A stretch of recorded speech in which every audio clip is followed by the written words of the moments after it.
Jérémie, chapitre 41.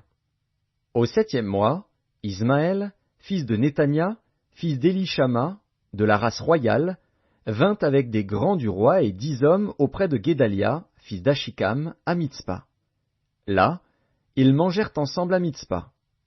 Alors Ismaël, fils de Néthania, se leva avec les 10 hommes dont il était accompagné, et ils frappèrent avec l'épée Guédalia, fils d'Achikam, fils de Shaphan. Il fit ainsi mourir celui que le roi de Babylone avait établi gouverneur du pays.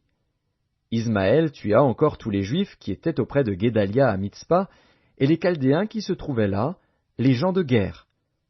Le second jour après l'assassinat de Guédalia, tandis que personne n'en savait rien, il arriva de Sichem, de Silo et de Samarie, 80 hommes, qui avaient la barbe rasée et les vêtements déchirés, et qui s'étaient fait des incisions. Ils portaient des offrandes et de l'encens pour les présenter à la maison de l'Éternel. Ismaël, fils de Néthania, sortit de Mitzpa au devant d'eux. Il marchait en pleurant. Lorsqu'il les rencontra, il leur dit, « Venez vers Guédalia, fils d'Achikam. » Et quand ils furent au milieu de la ville, Ismaël, fils de Néthania, les égorgea et les jeta dans la citerne avec l'aide des gens qui l'accompagnaient. Mais il se trouva parmi eux 10 hommes qui dirent à Ismaël, « Ne nous fais pas mourir, car nous avons des provisions cachées dans les champs, du froment, de l'orge, de l'huile et du miel. » Alors il les épargna et ne les fit pas mourir avec leurs frères. La citerne dans laquelle Ismaël jeta tous les cadavres des hommes qu'il tua près de Guédalia est celle qu'avait construite le roi Asa lorsqu'il craignait Baécha, roi d'Israël. C'est cette citerne qu'Ismaël, fils de Néthania, remplit de cadavres.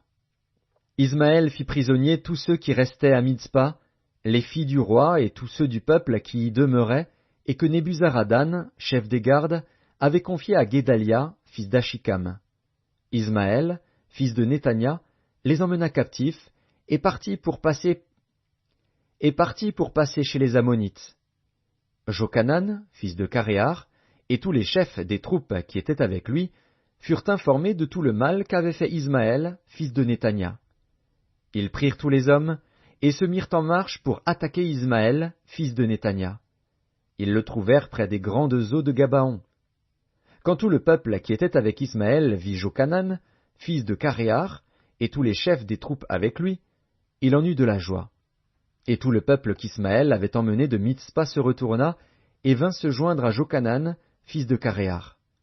Mais Ismaël, fils de Néthania, se sauva avec 8 hommes devant Jochanan, et alla chez les Ammonites.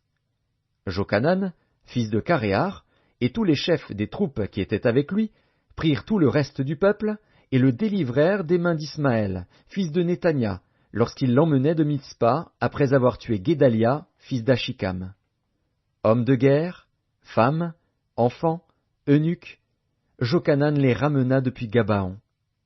Ils se mirent en marche, et s'arrêtèrent à l'hôtellerie de Kimham, près de Bethléem, pour se retirer ensuite en Égypte, loin des Chaldéens dont ils avaient peur, parce qu'Ismaël, fils de Néthania, avait tué Guédalia, fils d'Achikam, que le roi de Babylone avait établi gouverneur du pays.